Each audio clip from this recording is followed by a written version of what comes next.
Fifth മൊഡ്യൂളിലെ last ടോപ്പിക്കായ foreign resources dual gap analysis ആണ് topic. Dual gap analysis which is also called two gap analysis was made in the context of foreign aid or foreign borrowing of capital by developing countries required for achieving rapid economic development. Dual gap അനാലിസിസിനെ two gap analysis എന്നും പറയുന്നു. Foreign എയ്ഡിൻ്റെ പശ്ചാത്തലത്തിലാണ് നിർമ്മിച്ചിട്ടുള്ളത്. Rapid economic development achieve ചെയ്യാൻ വേണ്ടി developing കൺട്രീസൊക്കെ capital borrow ചെയ്യേണ്ടതുണ്ട്. The first important factor mentioned in the connection is the domestic saving rate in the country on which investment depends. Therefore, Harold-Domer model, which was generally used to developing planning, laid stress on the saving rate and capital output ratio as the two factors that determine economic development. ഈ കണക്ഷനിലെ first important factor എന്നത് രാജ്യത്തിലെ domestic saving rate ഇൻവെസ്റ്റ്മെൻറ്റിനെ depend ചെയ്യുന്നു എന്നാണ്. Harold Domar ജനറലായി use ചെയ്യുന്നത് development പ്ലാനിങ്ങിന് വേണ്ടിയാണ് യൂസ് ചെയ്യുന്നത്. Thus according to Harold Domar model G equal to S by K. G is the growth rate of GDP, S the saving rate of the economy and K is the capital output ratio. Capital output ratio in this model is taken as given and rate of investment and therefore rate of economic growth depends on the domestic saving rate of the economy. Harrod Domar model പ്രകാരം g equal to S by K.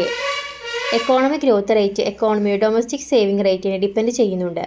അതിനാൽ economic ഗ്രോത്തിൻ്റെ rate എക്കോണമിയിലെ domestic saving റേറ്റിനെ ആശ്രയിച്ചിരിക്കുമെന്നാണ് ഇതിൽ പറയുന്നത്. However, Harold-Domer model was a closer economy model and a foreign trade was not incorporated in it. However, every developing countries, even if it followed import substitution development strategy, needed imports of certain capital goods and raw materials which is they could not manufacture themselves and required them for their industrialization. Harold-Domar model എന്നത് ഒരു closer economy ആണെന്നാണ് പറയുന്നത്. അതുകൊണ്ട് തന്നെ ഇതിൽ എന്ത് ചെയ്യുക, foreign trade ഒന്നും ഉൾപ്പെടുന്നില്ല. എന്നിരുന്നാലും എല്ലാ വികസന രാജ്യങ്ങളും ഒരു ഇമ്പോർട്ടൻറ്റ് സബ്സ്റ്റിറ്റ്യൂഷൻ ഡെവലപ്മെൻറ്റ് ഫോളോ ചെയ്താലും ഈ ചില ക്യാപിറ്റൽ ഗുഡ്സിൻ്റെയും റോ മെറ്റീരിയൽസിൻ്റെയും ഇറക്കുമതി ആവശ്യമായിരുന്നു. അതുകൊണ്ട് തന്നെ നമുക്ക് എന്ത് ചെയ്യാൻ സ്വയം നിർമ്മിക്കാനൊന്നും കഴിയാത്തതാണ്. അവരുടെ വ്യവസായവൽക്കരണത്തിന് ആവശ്യമാണെന്നാണ് ഇതിൽ പറയുന്നത്. Therefore, in Harold-Domer model, foreign trade was to be introduced so as to explain the role of foreign exchange required to important capital and intermediate goods and raw materials needed for industrial growth. Accordingly, the extension of Harold-Domer model was made by adding the term for foreign trade balance as per set and national income. ഇതിലെന്താണെന്ന് പറയുന്നത് വെച്ചാൽ നമ്മൾ നേരത്തെ പറഞ്ഞ പോലെ തന്നെ വ്യവസായിക വളർച്ചയ്ക്ക് ആവശ്യമായ capital, intermediate goods and raw materials ഒക്കെ ഇറക്കുമതി ചെയ്യുന്നതിന് ആവശ്യമായ ഫോറിൻ എക്സ്ചേഞ്ചിൻ്റെ റോള് വിശദീകരിക്കുന്നതിന് ഈ ഹാരോൾഡ്-ഡോമർ മോഡലിലെ ഫോറിൻ ട്രേഡ് അവതരിപ്പിക്കേണ്ടതായിരുന്നു എന്നാണ് പറയുന്നത്. അതനുസരിച്ച് നാഷണൽ ഇൻകത്തിൻ്റെ പെർസെൻറ്റേജായി ഫോറിൻ ട്രേഡ് ബാലൻസ് എന്ന പദം ചേർത്താണ് ഈ ഹാരോൾഡ്-ഡോമർ മോഡൽ ഇതെന്ത് ചെയ്യുക, ഡെവലപ്പിംഗ് ചെയ്തിട്ടുള്ളത്. The extend Harold Domar model was written has G equal to S by K plus B by K.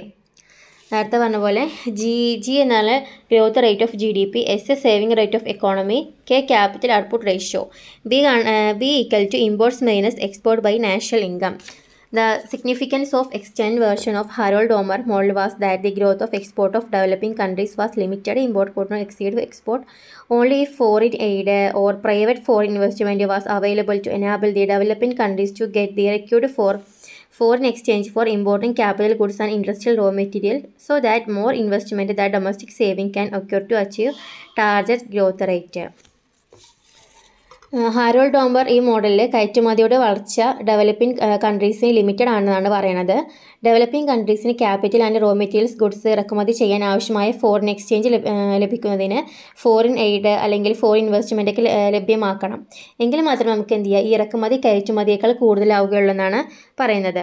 However, even if domestic saving could be raised to achieve the required investment for attaining target growth rate, the foreign exchange needed to import essential capital goods and raw materials would not be there, as the domestic saving rate and foreign exchange are not perfect substitution of one another. Thus, the higher domestic saving would not make up the deficiency of foreign exchange to import and required capital good and industrial raw materials more than value of export. For example, for importing of capital and the industrial raw materials we required dollars and not rupees.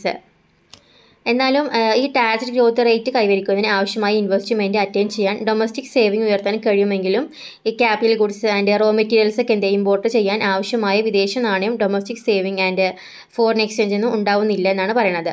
ഉയർന്ന domestic saving കയറ്റുമതി മൂലത്തേക്കാൾ ആവശ്യമായ capital goods ഈ industrial raw materials ഒക്കെ ഇറക്കുമതി ചെയ്യുന്നതിന് വിദേശ നാണയത്തിൻ്റെ കുറവ് നികത്താനാകുന്നില്ല.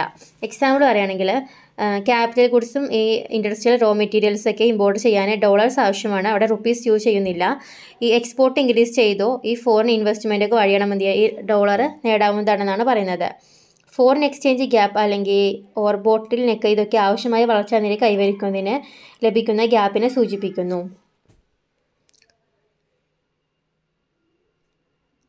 Since it was not possible for the developing countries in initial stages of developing of achieve sufficient of growth in the export, foreign exchange gap was faced by them. It was therefore pointed out that to meet the foreign exchange gap, foreign aid or foreign investment was needed to help the achieving the desired rate of economic development in the 50s and 60s of the 20th century.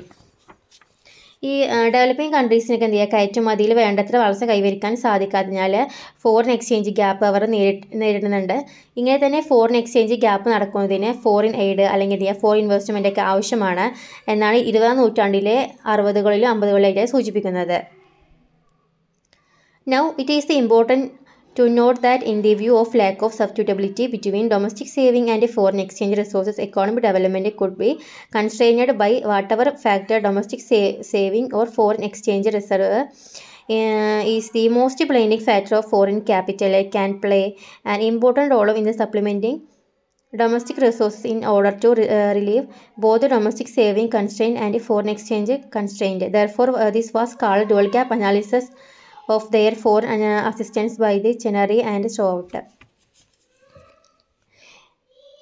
ഇപ്പോഴേ domestic സേവിങ്ങും foreign exchange റിസോഴ്സും തമ്മിലുള്ള ബന്ധമില്ലായ്മ കണക്കിലെടുത്ത് economic development അല്ലെങ്കിൽ foreign saving ഒക്കെ വിദേശ നാണയ കരുതൽ ശേഖരണവുമാണെന്നാണ് ഏറ്റവും കൂടുതൽ ബന്ധിപ്പിക്കുന്ന ഒരു ഇമ്പോർട്ടൻറ്റ് ഫാക്ടർ എന്ന് പറയുന്നത്. ഈ ഫോറിൻ ക്യാപിറ്റലിന് ഡൊമസ്റ്റിക് റിസോഴ്സൊക്കെ സപ്ലിമെൻറ്റിങ്ങിനൊക്കെ ഒരു ഇമ്പോർട്ടൻറ്റ് റോൾ പ്ലേ ചെയ്യാൻ പറ്റുന്നു. അതുകൊണ്ട് തന്നെ ഇതിനെ ചെനറി സ്ട്രോട്ട് എന്ന ഡുവൽ ഗ്യാപ്പ് അനാലിസിസ് എന്നുകൂടി വിളിക്കുന്നുണ്ട്. It was argued by them that the most developing countries either face lack of the domestic saving or financially required investment to achieve the desired rate of the economic growth, or shortage of foreign exchange required to import necessary capital goods and raw materials for industrialization. We said it was generally assumed by the expert of the two-gap analysis that two gaps were unequal in size and were independent of each other. That is, there did not exist any substitutability between domestic saving and foreign exchange.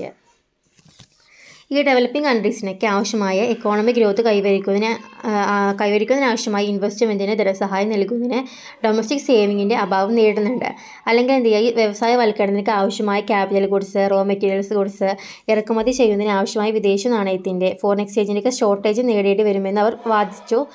അതുകൂടാതെ തന്നെ ഈ to gap analysis എന്നത് unequal size and independent ആണെന്നാണ് പറയുന്നത്. അതായത് domestic സേവിങ്ങും foreign എക്സ്ചേഞ്ചും തമ്മിൽ ഒന്നിന് പകരം എന്ത് ചെയ്യുക, മറ്റൊന്ന് വെക്കാനുള്ള കഴിവില്ലെന്നാണ് ഈ ഒരു ടു ഗ്യാപ്പ് അനാലിസിസിൽ പറയുന്നത്. ഇനി ടു ഗ്യാപ്പ് അനാലിസിസിൽ വരുന്ന 2 ഗ്യാപ്പുകളാണ് saving gap and foreign exchange gap. ഇതിൻ്റെ ബാക്കി മുർഷിദ് എടുക്കുന്നതാണ്.